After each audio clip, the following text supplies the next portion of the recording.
ఇలా అతి లేదు గతి లేదు.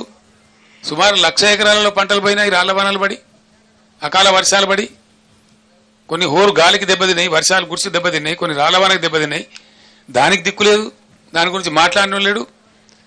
ఇవాళ ఉన్న మంత్రి, ముఖ్యమంత్రి, ఉప ముఖ్యమంత్రి వీళ్ళంతా ఏం మాట్లాడినండి? అసలు వాళ్ళ ముఖాలకైనా ఇయ్యలే.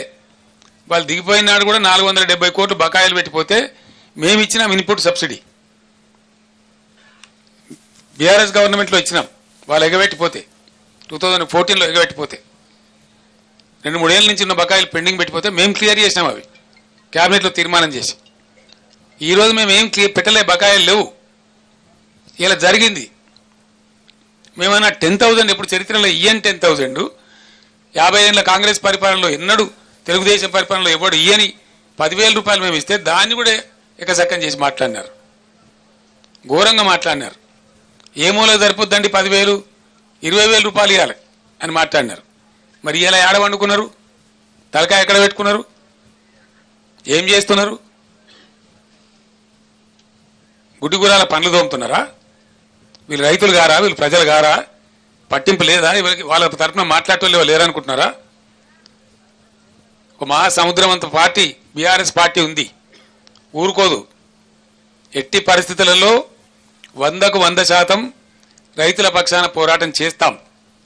ఖచ్చితంగా ప్రభుత్వాన్ని నేను డిమాండ్ చేస్తాను. ఇలా సూర్యాపేట నుంచి ఈ ఎండిపోయిన పంటలకు మీరే ఎండబెట్టిండ్రు కాబట్టి, మీ అసమర్థత వల్ల ఎండగొట్టిండ్రు కాబట్టి, మీ అసమర్థత కాదు అని మీరు ఒప్పుకోకపోయినా ఎండిపోయినాయి కాబట్టి వెంటనే జిల్లా కలెక్టర్లకు ఆదేశాలు ఇచ్చి ఎన్యూమరేట్ చేయించాలి. ప్రతి ఒక్క ఎకరం ఏ జిల్లాలో, ఏ గ్రామంలో, ఏ మండలంలో, ఏ రైతుది ఎంత ఎండింది అవి లెక్కలు తీయాలి. అండ్ ఖచ్చితంగా ధరలన్నీ పెరిగినాయి కాబట్టి, భారమైంది కాబట్టి ఇలా 25,000 రూపాయలు నష్టపరిహారం ప్రతి రైతుకు ప్రతి ఎకరాకు చెల్లించాలి. This is our demand. చేసేంత వరకు మిమ్మల్ని వేటాడతాం, వెంటాడతాం, ధర్నాలు చేస్తాం, నిద్రపోనీయం.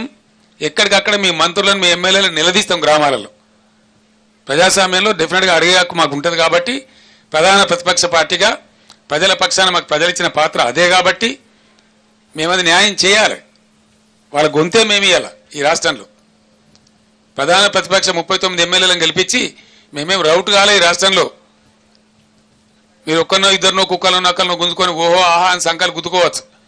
అది చాలా చీలర, చీప్ టాక్టిక్స్. అది it's a cheap political stunt which is అన్కేర్డ్.